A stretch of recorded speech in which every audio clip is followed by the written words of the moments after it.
Join the Lake Lady and Sunshine team in Atlanta, Georgia, as we join with more than 1,000 of our peers to learn together, collaborate, and encourage one another to move the field of prosthetics forward. It is my desire and our collective desire at Sunshine Prosthetics that all amputees receive excellent and personalized quality care. But I'm just one person and we are just one team. Together, though, we can accomplish great things.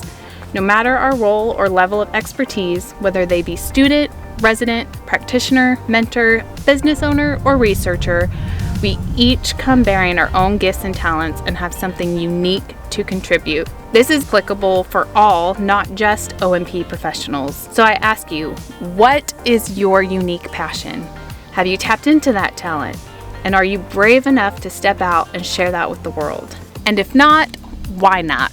The world needs you.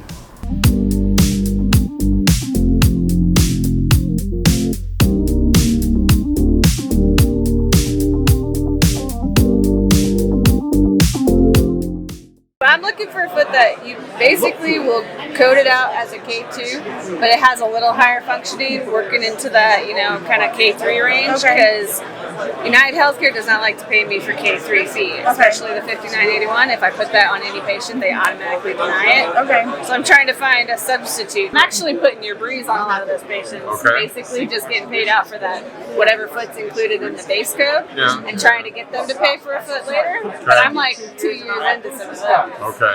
Celcus is probably the way you want to go. That's what she showed us, yeah. So, movement. This code is a 7286. Okay. It does have a dynamic heel. Most K2 feet are going to have something foam in the heel. You're going to get a keel that has some composite to it, but you're not going to get a dynamic energy storing type of heel. Yeah, absolutely. So the Celcus, I would not hesitate to put it on somebody that you thought was really a K3 patient that you have to code. I've gotten a lot of patients who, one of my favorite examples is this one individual. He was trying to get a seeing eye dog, but he couldn't walk fast enough to get like a smart dog. With this foot, he was able to get up to the speed he needed to get that dog. So like that active. It's a good borderline painful foot for somebody who's getting back motion, but it's also a great painful foot. Looks like it's got some split heel and stuff like that. Yeah. Some specs on it. Yeah, absolutely. So it has the split heel. It also has this foam that helps with ground compliance. It is also made of a different material, so it's not glass fiber. Or it's not carbon fiber, glass fiber, of course. Okay.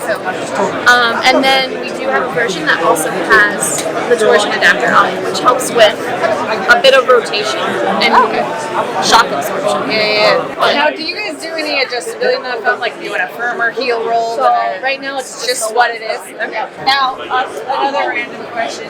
We've had a couple of our K2 feet. They don't come in all the colors for foot shows. Do you do Caucasian, Black, and Hispanic? So we do. Right now we have a beige and blue.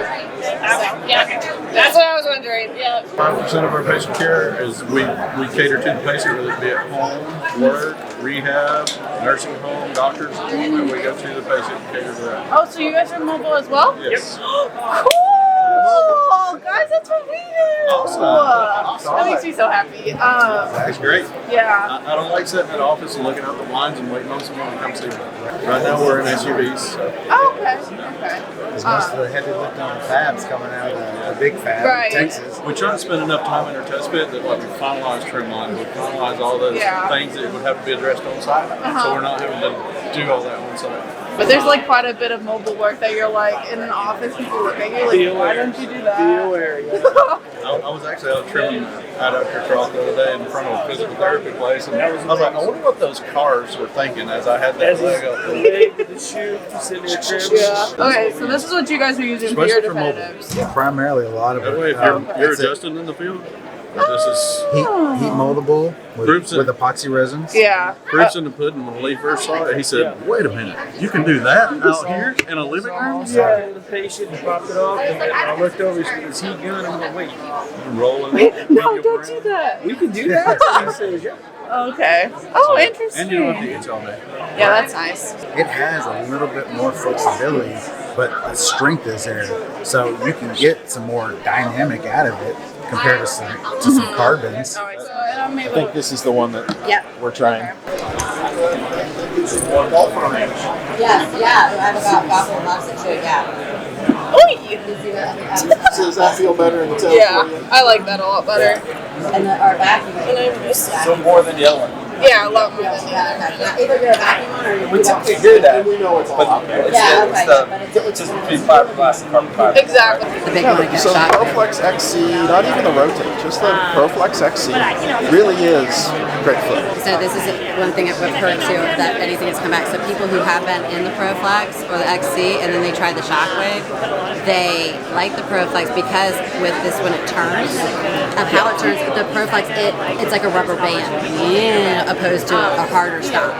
So, but the only people who notice that are ones that have already been in the ProFlex. If they haven't been in that and felt that, then it's not a problem. So it's just a thing. So if they've already been in that, they're gonna that's one of the feedback that I'm hearing, that's gonna be a big difference for them. Cool. Yeah. All right, the knee. Oh, the knee. First, as soon as I put it on, I was like, oh my gosh, what is this? I'm like gliding across the floor. And I never experienced that. I mean, I've been an amputee for 30 years, so I've gone through lots of different technologies, I'm sure you can imagine, right? But so, like, for me, the way I describe it is it's super smooth and effortless. Like, all the knees that I've had in the past, and I was a huge plie wearer for 7 years, and I loved the plie. I loved the stability of it. It never once buckled on me. I loved the way it walked. I'm like, but I put this on, and I'm like, oh, I love this one. I'm like, cool. I'm like, because it's the most anatomically correct feeling knee I've ever had. It also has, like, just for everyday things, like, I love that the flexion angle in it is like 120. What is that flexion angle? 135? Yeah. Wow. And so I can, if I'm on my knees, I can sit back. I do stand-up paddleboarding, and so it's kind of on my knees. Sometimes I'm up on the paddleboard. It's great. I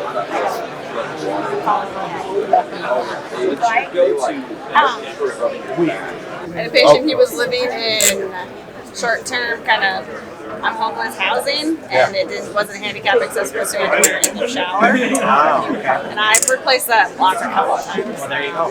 Yeah, ours will not. Well, you're It's trying water one. corroded, so I'm going to try one of those. Yeah, Okay. no, that's a huge part of why I'm so confident in them, because we've got the water resistant coating that nobody in the industry does. So Very cool. It's we got a place out in Ohio that we send them to that does a special treatment on them, and they're just literally, you'd have to soak them in sulfur to make them.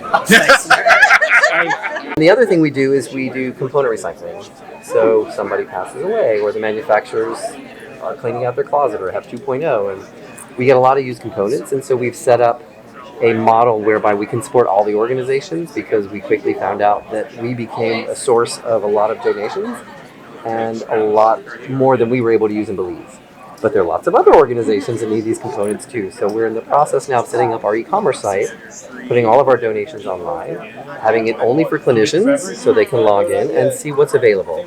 And so if you have somebody in your practice that they're coming in with no insurance and they need a foot replacement and they don't have that much money and they don't have insurance, but they need a foot, you might be able to log on and say, there's a 26 left that's within your range. I can get that for $25 or $30 or something. And then they would be able to get it with the understanding that it's used. Yeah. One thing we're looking to do is to find some drop-in box sites. The question would be is if somebody in the area wanted to drop off a leg, could they drop it off and then you guys box it and send it to us? And then you're a drop-in box site. You know, that's kind of the model we were looking for. Yeah, I do kind of like that, because I get a lot of people who ask, and a lot of the places you have to just mail it to them or something. Right. I do kind of like the Dropbox idea. Well, it's like they want to make the donation, but if I go to UPS and I got to pay $25 for them to box it and ship it, some people will, but I think we lose a lot that way. Yeah. We put you up on our website and you can see that here's a facility that supports PHI, and here's how.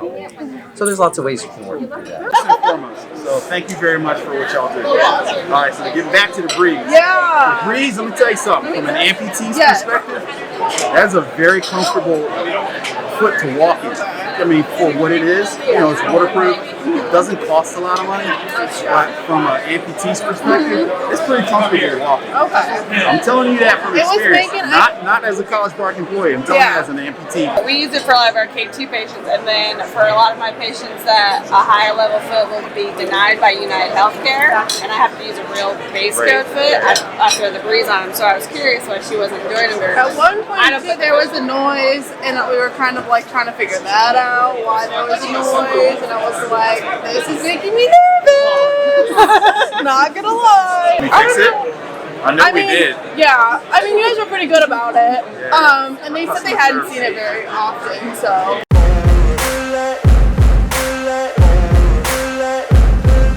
A lot of what you're feeling, and just hold it like there for a moment. So a lot of what you're feeling is this material has more flow.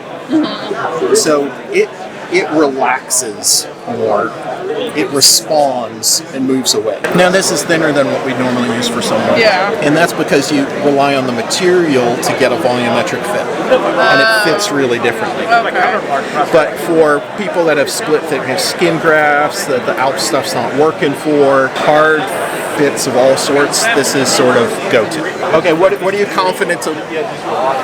Is this nice and solid? All right. So, yes. Ow. Give that a try. No, I'm not going to have you do this on other ones. It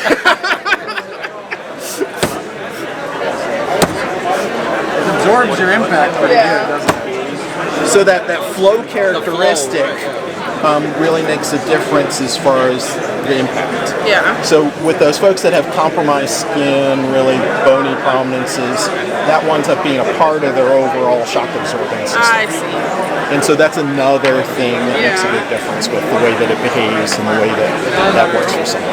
Okay.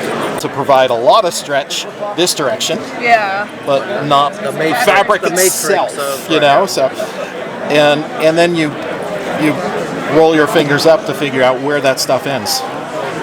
So some of that's textile of fabric, but you can feel the difference there. Neat feature built in there, and you got to be able to figure that stuff out. Why'd they do that? A little bit more give. Yeah, exactly. A little more give over their patella when they're bent. That's going to be a little more forgiving. So the tape, and that's good to know because, like, occasionally on a transfem, you'll have someone that has motion problems over their distal femur. Sometimes by just turning it this way, you give them a different experience over that distal femur. You guys know the inside and out, and there's another good place to test and pull that. You know what the distal umbrella looks like. You have thicker material on the bottom. Okay. So these are all things that you want to be checking on the other ones. Now this material does have some flow characteristics, but it's not nearly as much. So even though I'll do that here, I might not recommend that to you, but you can try it. You'll break your arm. Now, if you get your hand on some silicone liners, I'd recommend that you do a little of that type of abuse because you'll see it behaves differently. This still has some of that shock absorbing characteristics. But compared to the urethane that we just had, if you just push down on it, it doesn't flow out from under your finger. It sort of stays there and wants to push back. So this is, it moves a little, but not nearly like that full motion urethane.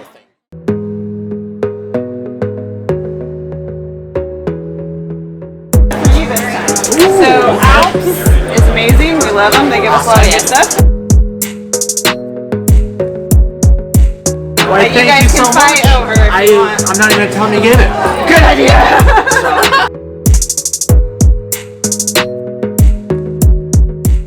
Oh my goodness. Thank you guys so much.